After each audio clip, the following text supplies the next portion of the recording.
کیا حضرت خضر علیہ السلام زندہ ہیں؟ کیا حضرت خضر علیہ السلام نے آب حیات پی رکھا ہے؟ اور کیا حضرت خضر علیہ السلام نیک لوگوں سے ملاقات اور ان کی مدد کرتے ہیں؟ یہ سب جاننے کے لیے ہماری ویڈیو کو مکمل دیکھیں اور ہمارے چینل کو سبسکرائب، فالو اور شیئر کریں۔ حضرت خضر علیہ السلام کی کنیت ابو العباس اور نام بلیہ اور ان کے والد کا نام ملکان ہے۔ بلیہ سریانی زبان کا لفظ ہے۔ عربی زبان میں اس کا ترجمہ احمد سے ہے۔ خضر ان کا لقب ہے اور اس لفظ کو 3 طرح سے پڑھ سکتے ہیں: خضر، خضر اور خضر۔ خضر کے معنی سب چیز کے ہیں۔ آپ علیہ السلام جہاں بیٹھتے تھے وہاں آپ کی برکت سے ہری ہری گھاس اگ جاتی تھی، اس لیے لوگ ان کو خضر کہنے لگے۔ آپ بہت ہی عالی خاندان سے تعلق رکھتے ہیں اور آپ کے آباء و اجداد بادشاہ تھے۔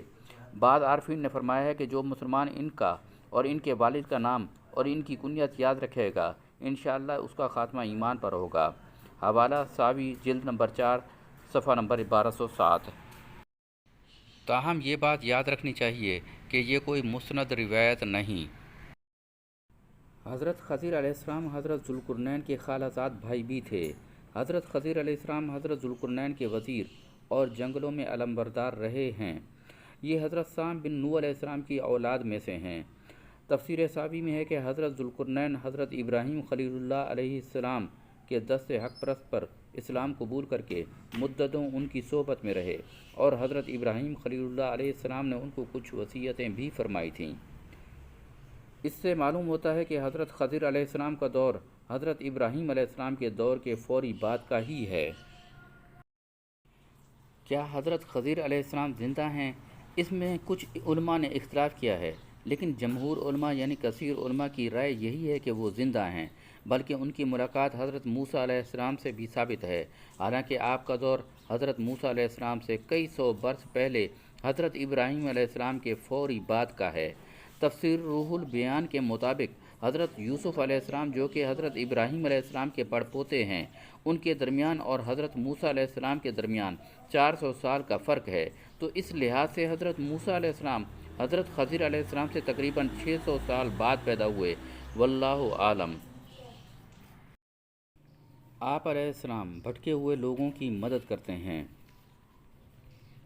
اسی طرح تفسیر خازن میں ہے کہ اکثر علماء اور مشائخ صوفیہ اور اصحاب عرفان کا اس پر اتفاق ہے کہ حضرت خضر علیہ السلام زندہ ہیں۔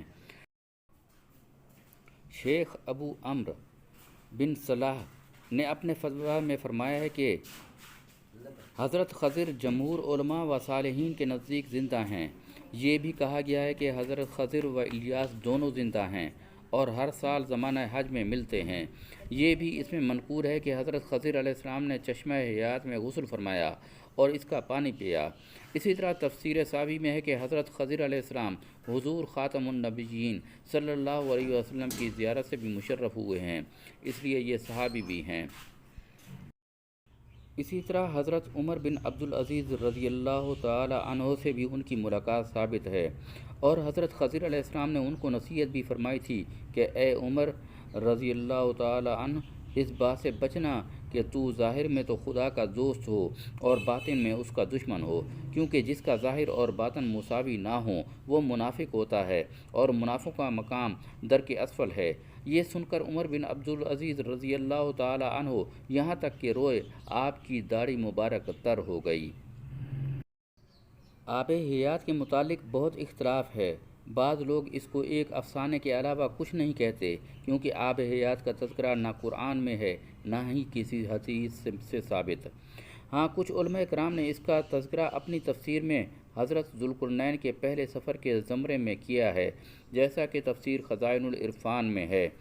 حضرت ذوالقرنین نے پرانی کتابوں میں پڑھا تھا کہ سام بن نوح علیہ السلام کی اولاد میں ایک شخص چشمہ حیات سے پانی پی لے گا تو اس کو موت نہ آئے گی، اس لیے حضرت ذوالقرنین نے مغرب کا سفر کیا۔ اس کے ساتھ حضرت خضر علیہ السلام بھی تھے۔ وہ تو آب حیات کے چشمے پر پہنچ گئے اور اس کا پانی بھی پی لیا، مگر حضرت ذوالقرنین کے مقدر میں نہیں تھا، وہ محروم رہ گئے۔ اس سفر میں آپ جانب مغرب روانہ ہوئے تو جہاں تک آبادی کا نام و نشان ہے وہ سب منزلیں طے کر کے آپ ایک ایسے مقام پر پہنچے کہ انہیں سورج غروب کرنے کے وقت ایسا منظر نظر آیا کہ وہ ایک سیاہ چشمہ میں ڈوب رہا ہے، جیسا کہ سمندری سفر کرنے والوں کو آفتاب سمندر کے کالی پانی میں ڈوبتا نظر آتا ہے۔ وہاں ان کو ایک ایسی قوم ملی جو جانوروں کی کھال پہنے ہوئے تھی، اس کے سوا کوئی دوسرا لباس ان کے بدن پر نہیں تھا، اور دریائی مردہ جانوروں کے سوا ان کی غذا کا کوئی دوسرا سامان نہیں تھا۔ یہ قوم ناسک کہلاتی ہے۔ حضرت ذوالقرنین نے دیکھا کہ ان کے لشکر میں بے شمار ہیں اور یہ لوگ بہت ہی طاقتور اور جنگجو ہیں، تو حضرت ذوالقرنین نے ان لوگوں کے گرد اپنی فوجوں کا گھیرا ڈال کر ان لوگوں کو بے بس کر دیا۔ چنانچہ کچھ تو مشرف با ایمان ہوئے، کچھ آپ کی فوجوں کے ہاتھوں مقتول ہوئے۔ اسی طرح تفسیر خازن اور شیخ ابو عمرو بن صلاح نے اپنے فتویٰ میں فرمایا ہے کہ حضرت خضر اور الیاس جمہور علماء و صالحین کے نزدیک زندہ ہیں اور ہر سال زمانہ حج میں ملتے ہیں، لیکن یہ بات یاد رکھیے کہ یہ جو چشمہ حیات سے پانی پینے کا ذکر ہے یہ کسی صحیح حدیث سے ثابت نہیں ہے، اور یہ کہ حضرت خضر علیہ السلام نے چشمہ حیات میں غسل فرمایا اور اس کا پانی بھی پیا تھا۔ بس آب حیات یا چشمہ حیات کی اتنی حقیقت کتب میں لکھی گئی ہے، مگر اصل حقیقت تو اللہ تعالیٰ ہی بہتر جانتے ہیں۔ حضرت خضر علیہ السلام کی خصوصیت یہ ہے کہ اللہ تعالیٰ نے آپ کو تکوینی امور کا علم دیا تھا جو دوسرے علوم سے بہت مختلف ہے۔